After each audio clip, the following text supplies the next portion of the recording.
जगत के नाथ जगन्नाथ, एक ऐसा नाम जिसके दर्शन मात्र से मोक्ष मिल जाए। लेकिन क्या आपने कभी सोचा है भगवान जगन्नाथ कौन है और उनका जन्म कैसे हुआ? भगवान जगन्नाथ कोई नए देवता नहीं है, वो हैं स्वयं भगवान श्री कृष्ण का रूप। हाँ, वही श्री कृष्ण जिन्होंने गीता का उपदेश दिया, कुरुक्षेत्र में अर्जुन को धर्म का मार्ग दिखाया। पर ये रूप अलग है, अनोखा है, रहस्यमय है। न पूरे हाथ न पूरे पैर, पर फिर भी संपूर्ण। श्री कृष्ण ने जब अपनी लीला समाप्त की तो द्वारका नगरी समुद्र में डूब गई और श्री कृष्ण का पवित्र शरीर समुद्र में विलीन हो गया। लेकिन एक चीज बची रही, उनका दिव्य हृदय नीलमणि।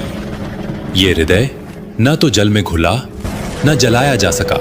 वो बहता हुआ पहुंचा पुरी के तट पर। उधर पुरी में एक महान भक्त थे, राजा इंद्रद्युम्न।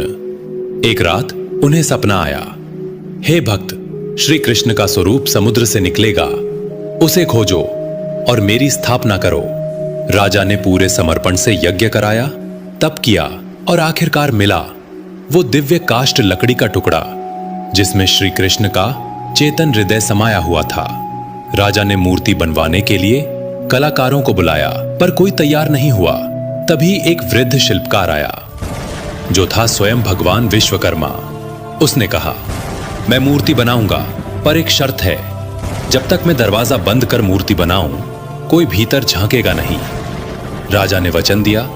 दिन बीते, 7 दिन, फिर 15, फिर 21, कोई आवाज नहीं आई।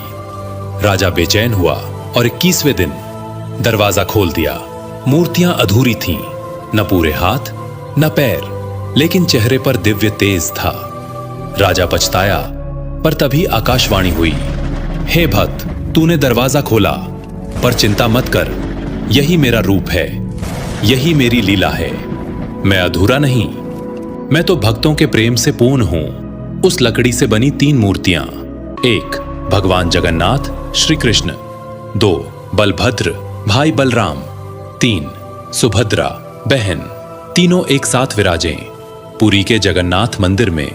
ये कोई साधारण मंदिर नहीं, बल्कि ऐसा स्थान है जहां भगवान स्वयं भक्तों के पास आते हैं।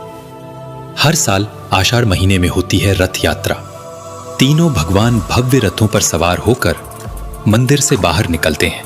जब भक्त मंदिर नहीं पहुंच सकता, तब भगवान स्वयं रथ लेकर भक्तों के पास आता है। मैं तुम्हारे धर्म, जाति, रूप, आकार नहीं देखता, मैं सिर्फ तुम्हारा प्रेम देखता हूं।